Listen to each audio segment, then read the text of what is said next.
Hey everyone, today's video is going to be a bit different. In this video, I'm going to be teaching you some bonus effects you can actually do with the last effect. If you didn't get a chance to check out the last effect, I will link it in the description. The cards I'm using are going to be the Bicycle Black Scorpion. I don't have a deck review on these, but I will be reviewing these at the very end of after all the deck reviews. You will see in that video why.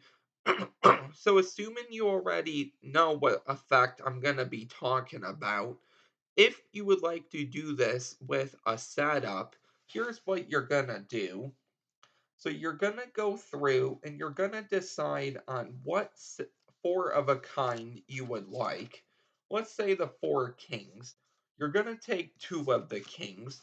Personally, I like them matching in color. They don't have to be. One goes on top, the other goes on the bottom. So it's going to look just like this. And let's say the other two kings you have on top, you're going to do some false cuts and then you're going to produce the four kings that way. So for example, let's say you wanted to do this false cut. So it looks like I cut the deck a few and then I say, okay, that is one of my predictions. And let's say this is the last false cut. Say, okay, this is my other prediction, and these are the two kings. And then you can go on with the effect. If you wanted, however, you could also add in the second to bottom card as your final prediction. Check out the last video if this doesn't make sense. If I perform and teach the last effect in this video, it may be too long. Well, let's say you wanted to have the two kings on top, but you wanted to shuffle the deck. You could actually give it some false shuffles, just keep the top and bottom king, and then say I'm going to take out some predictions. Don't flash the bottom king, have everything like this. But in this case, I'm going to expose it. And then you can just put down these two kings, and you can go on with the effect. Okay, because you have the two kings there. Let's say in this case, however, you wanted to actually have the deck be mixed up by the participant. This is a little more complicated, but here's how you can go about this. Once the deck is shuffled, you're going to take it back and you're going to show these are all different. You're just going to control any four of a kind to the bottom of the pack. Now, I like to use the call, but you don't have to use the call.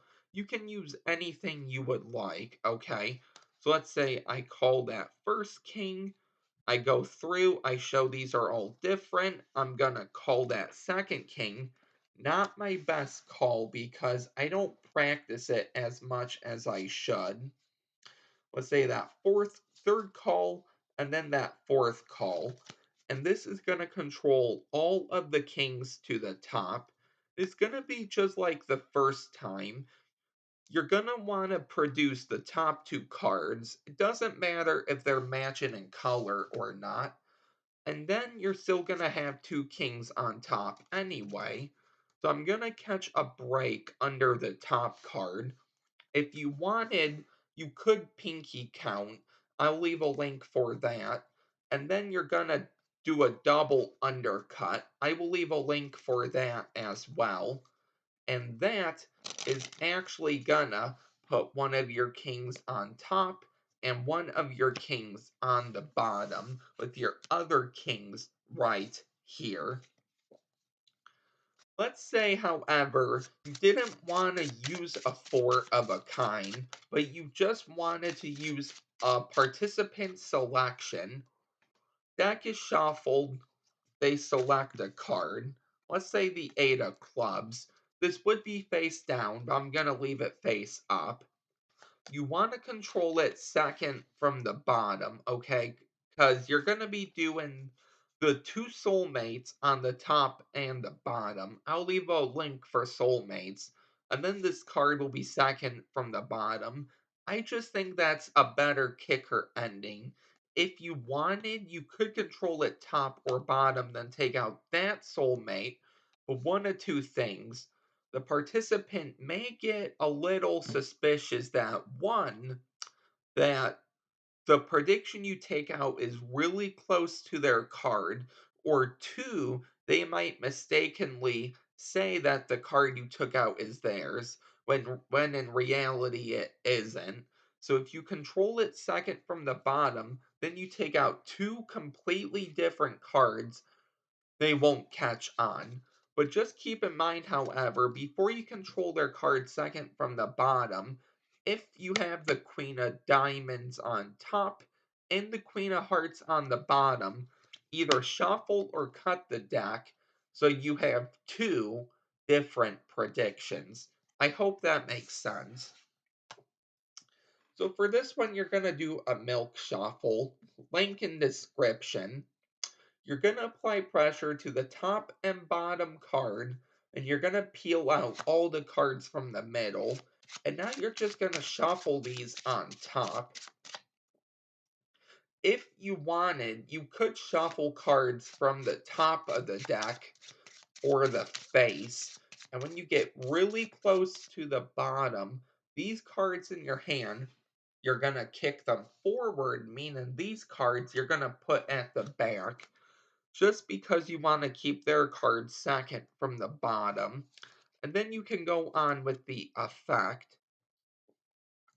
And finally, let's say you want to do this with a setup, okay? Now, personally, if you do this impromptu, okay, so let's say you call the jacks to the top, I would first call the four of a kind to the top, then have the four of a kind selected.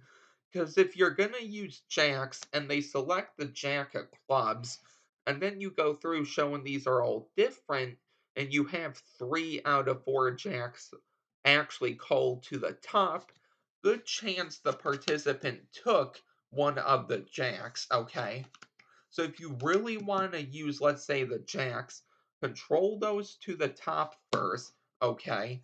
And then you're going to have a card selected, because if you position everything right, they may actually take one of your jacks, and you don't want that.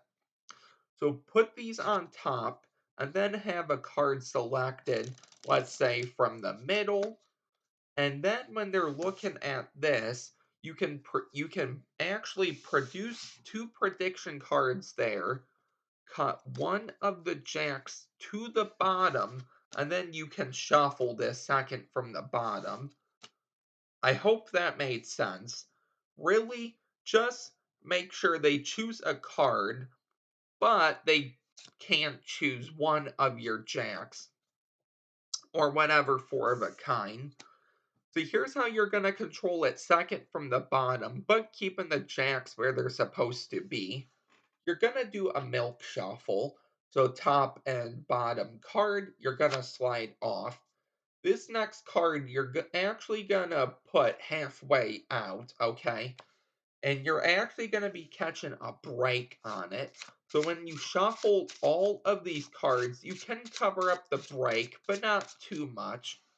You're gonna put, so here's one of the jacks. You're gonna push up and then in. And when you do that, you're actually gonna have a break here, meaning when you shuffle all of these cards, okay, and now you know you're at your break, this is gonna be the jack. Put down the jack, kick the cards out, and put these at the back. So you have their selection second from the bottom, one of the jacks on top, and one of the other jacks on the bottom. Let me go over that in real time. Let's say they have a card selected. Let's say this one. I say, okay, we're going to go ahead and give this a little shuffle and mix. And notice also how I don't apply pressure during the second shuffle to the back of the deck, just because I want to keep the selection and the jack together. So this break card would go on top, these cards would go in the back, and you would be all set to do your effect. And I think that might be the video for today. Actually, one more thing I want to go over. You want to be careful about this. So let's say in this case that we're gonna actually do the effect without the second to bottom card being the prediction. Let's say you take out the top and bottom card as your two predictions. I want you to watch this carefully. These would be face down, but I'm gonna leave them face up. You're gonna have a number named, okay? So let's say they have this number named. I don't know what number it is, but it doesn't matter. We're going to put one of the predictions in and then the rest of the cards on top. Now they're going to name another number, but this time, notice how you're going to have to deal.